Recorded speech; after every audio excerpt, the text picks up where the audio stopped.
В храме святого апостола и евангелиста Иоанна Богослова в Белостоке верующие после литургии не спешили расходиться. Несмотря на заботы буднего дня, все остались на молебен перед образом святого сербского царя Лазаря. Молитва о страждущем сербском народе Косово и Метохии в этом храме не случайна. Иоанно-Богословский приход известен многолетними связями с Сербией. О том, что происходит в многострадальном сербском крае, здесь узнают не из европейских СМИ, а из путешествий на Балканы, из общения с друзьями в Сербии и Черногории. 2014 год для Косово и Метохии начался драматически и трагически, мы можем сказать. Эскалация всякого рода движений, которая давно там не была. Это проявляется в чем? Взрывы храмов православных, взрывы монастырей православных, уничтожаются кладбища православных сербов. Там и тоже уничтожаются те памятники, которые в свое время были поставлены. Косово стало, как они называют, независимым государством. Вот это сердце Сербии, сердце сербского народа, сербской культуры, сербской церкви. И это тоже, я думаю, что может каждый момент хороший, чтобы молиться и поминать тех, которые страдают.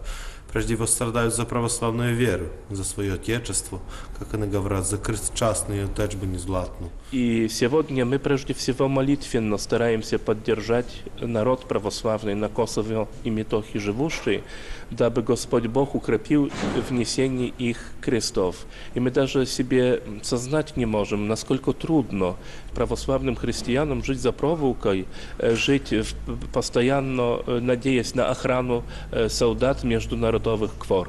В этот день в храме святого апостола и евангелиста Иоанна Богослова звучала молитва на церковно-славянском и на сербском языках, но ее смысл был понятен каждому без перевода.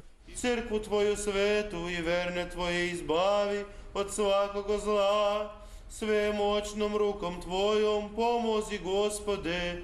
Настоятель храма обратился к собравшимся с просьбой ежедневно молиться о наших страждущих братьях.